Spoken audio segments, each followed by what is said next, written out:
ಬಸವನಾಡಿನ ಸಂಪ್ರದಾಯದಂತೆ ಸರ್ವರಿಗೂ ಶರಣು ಶರಣಾರ್ಥಿ. ಇವತ್ತಿನ ಈ ವಿಶೇಷವಾದ ಆಳವಾದ ಅಧ್ಯಯನಕ್ಕೆ ಸ್ವಾಗತ. ಚರ್ಚೆ ಶುರು ಮಾಡುವ ಮುನ್ನ ನಮ್ಮ ಬಯಲನೆ ಬಿತ್ತಿ ಯೂಟ್ಯೂಬ್ ಚಾನಲ್ ಅನ್ನು ಸಬ್ಸ್ಕ್ರೈಬ್ ಮಾಡಲು ವಿನಂತಿಸುತ್ತೇನೆ. ನಮಸ್ಕಾರ. ಹೌದು, ಇವತ್ತು ನಾವು ಬಹಳ ನಮ್ಮ ದೈನಂದಿನ ಬದುಕಿಗೆ, ನಮ್ಮ ಆಚರಣೆಗಳಿಗೆ ಕನ್ನಡಿ ಹಿಡಿಯುವಂತ ಒಂದು ಅದ್ಭುತ ವಿಷಯದ ಬಗ್ಗೆ ಮಾತಾಡ್ತಾ ಇದೀವಿ ಅಲ್ವಾ? ಖಂಡಿತ. ಇವತ್ತು ನಾವು ಕರ್ನಾಟಕದ ಸಾಂಸ್ಕೃತಿಕ ನಾಯಕ ವಿಶ್ವಗುರು ಬಸವಣ್ಣನವರ ಒಂದು ಬಹುಮುಖ್ಯವಾದ ವಚನವನ್ನು ಸಾಮಾನ್ಯರಿಗೆ ಅರ್ಥವಾಗುವ ಹಾಗೆ ಸರಳವಾಗಿ ವಿಶ್ಲೇಷಣೆ ಮಾಡ್ತಾ ಇದ್ದೀವಿ. ಮೊದಲು ಆ ಸಂಪೂರ್ಣ ವಚನವನ್ನು ಸ್ಪಷ್ಟವಾಗಿ ಓದಿಬಿಡ್ತೇನೆ. ಖಂಡಿತ ಓದಿ ಕೇಳೋಣ. ಕಬ್ಬುನ ಪರುಷವೇಧಿಯಾದಡೇನು, ಕಬ್ಬುನ ಹೊನ್ನಾಗದ ಪರುಷವದೇಕೋ, ಮನೆಯೊಳಗೆ ಕತ್ತಲೆ ಹರಿಯದೊಡ ಜ್ಯೋತಿಯದೇಕೋ, ಕೂಡಲ ಸಂಗಮದೇವರ ಮನಮುಟ್ಟಿ ಪೂಜಿಸಿ ಕರ್ಮ ಹರಿಯದೊಡ ಪೂಜೆಯದೇಕೋ. ಇದು ವಚನ. ಆಹಾ, ಕೇಳೋಕೆ ಎಷ್ಟು ಸರಳವಾಗಿದೆ ಅಲ್ವಾ? ಆದ್ರೆ ಇದರ ಹಿಂದಿನ ತತ್ವ ಬಹಳ ಆಳವಾಗಿದೆ. ಹೌದು. ಇಲ್ಲಿ ನನ್ನದೊಂದು ಮೂಲ ಪ್ರಶ್ನೆ ಇದೆ. ನಾವೆಲ್ಲರೂ ಎಷ್ಟೋ ಪೂಜೆ ಪುನಸ್ಕಾರಗಳನ್ನು ಮಾಡ್ತೀವಿ. ಆದ್ರೆ ಇದರಿಂದ ನಮ್ಮ ಬದುಕಿನಲ್ಲಿ ನಿಜವಾದ ಬದಲಾವಣೆ ಆಗ್ತಾ ಇದೆಯಾ? ಇದು ಬಹಳ ಮುಖ್ಯವಾದ ಪ್ರಶ್ನೆ. ಯಾಕೆಂದ್ರೆ ಮನುಷ್ಯರು ಆಚರಣೆಗಳನ್ನು ಒಂದು ರೀತಿ ಮಾನಸಿಕ ಸಮಾಧಾನದ ತಂತ್ರವಾಗಿ ಬಳಸ್ಕೊಳ್ತಾರೆ. ತಾವು ಒಳ್ಳೆಯವರು ಅಂತ ನಂಬಿಕೊಳ್ಳೋಕೆ ಇದೊಂದು ಸುಲಭ ದಾರಿ. ಅಂದ್ರೆ ಒಂದು ಶಾರ್ಟ್ಕಟ್ ತರಹ ಅಂತಾನೆ ಹೇಳ್ಬೋದಲ್ವಾ? ಹೌದು, ಎಕ್ಸಾಕ್ಟ್ಲಿ. ಆದ್ರೆ ಬಸವಣ್ಣನವರು ಈ ಕಪಟತೆಯನ್ನು ಬಹಳ ತೀಕ್ಷ್ಣವಾಗಿ ಪ್ರಶ್ನಿಸ್ತಾರೆ.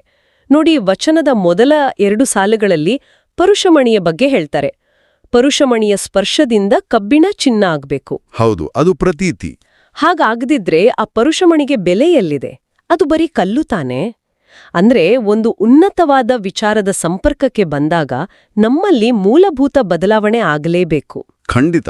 ಇದು ನಮ್ಮ ಹಳ್ಳಿಯ ಕುಲುಮೆಗೆ ಹೋಲಿಸಬಹುದನ್ಸುತ್ತೆ. ಕಮ್ಮಾರ ಎಷ್ಟೇ ಜೋರಾಗಿ ಗಾಳಿ ಹಾಕಿದ್ರೂ ಆ ಬೆಂಕಿಯಲ್ಲಿ ಕಾವಿಲ್ದಿದ್ದರೆ ಕಬ್ಬಿಣವನ್ನು ಬಗ್ಗಿಸಲು ಸಾಧ್ಯವೇ? ಸಾಧ್ಯವಿಲ್ಲ.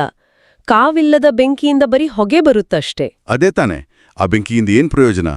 ಇಲ್ಲಂದೂ ಮಧ್ಯಂತರ ವಿನಂತಿ. ನಮ್ಮ ಈ ಪ್ರಯತ್ನಕ್ಕೆ ನಿಮ್ಮ ಬೆಂಬಲ ನೀಡಿ ದಯವಿಟ್ಟು ನಮ್ಮ ಯೂಟ್ಯೂಬ್ ಚಾನೆಲ್ ಅನ್ನು ಸಬ್ಸ್ಕ್ರೈಬ್ ಮಾಡಿ.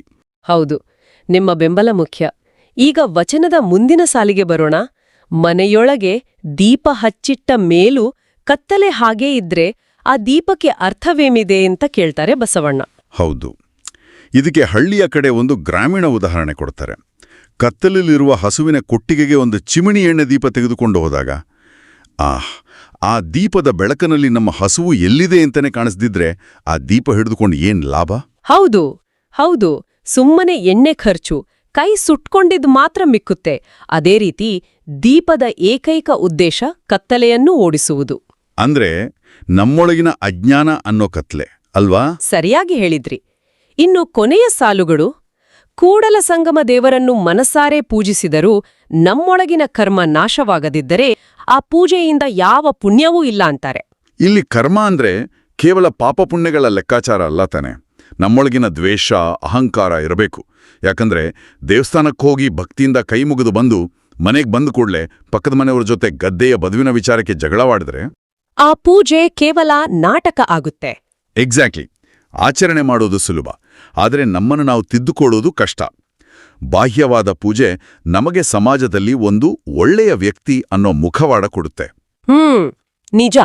ದೇವಸ್ಥಾನದಲ್ಲಿ ತೋರಿಸುವ ವಿನಯ ಮನೆಯಲ್ಲಿ ಅಥವಾ ನಮ್ಮ ಸುತ್ತಮುತ್ತಲಿನ ಜನರ ಬಳಿ ತೋರಿಸಲು ಸಾಧ್ಯವಾಗಬೇಕು.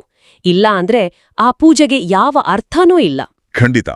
ನಿಜವಾದ ಭಕ್ತಿ ಅಂದ್ರೆ ಕೇವಲ ಬಾಹ್ಯ ಆಚರಣೆ ಅಲ್ಲ, ಅದು ಮನುಷ್ಯನ ಆಂತರಿಕ ಶುದ್ಧಿ ಮತ್ತು ಸ್ವಭಾವದ ಬದಲಾವಣೆಗೆ ಕಾರಣವಾಗಬೇಕು. ಅದೇ ಬಸವಣ್ಣನವರು ನೀಡುವ ಆಳವಾದ ಸಂದೇಶ. ಓ, ಎಂತಹ ಅದ್ಭುತವಾದ ಮಾತು! ಹಾಗಾದ್ರೆ ಕೊನೆಯದಾಗಿ ಎಲ್ಲರೂ ಯೋಚಿಸಬೇಕಾದ ಒಂದು ವಿಚಾರ ಇಲ್ಲಿದೆ.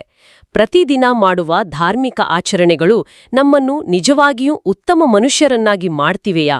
ಅಥವಾ ನಾವು ಬದಲಾಗುತ್ತಿದ್ದೇವೆ ಎಂಬ ಸುಳ್ಳು ಭ್ರಮೆಯನ್ನು ಸೃಷ್ಟಿಸಿ ಕೇವಲ ರೂಢಿಯಾಗಿ ಉಳಿದಿವೆಯಾ ಅಂತ ಪ್ರತಿಯೊಬ್ಬರೂ ಪರೀಕ್ಷಿಸಿಕೊಳ್ಳುವ ಸಮಯವಿದು. ಹೌದು, ಖಂಡಿತ ಯೋಚಿಸಬೇಕಾದ ಆಳವಾದ ಪ್ರಶ್ನೆ ಇದು.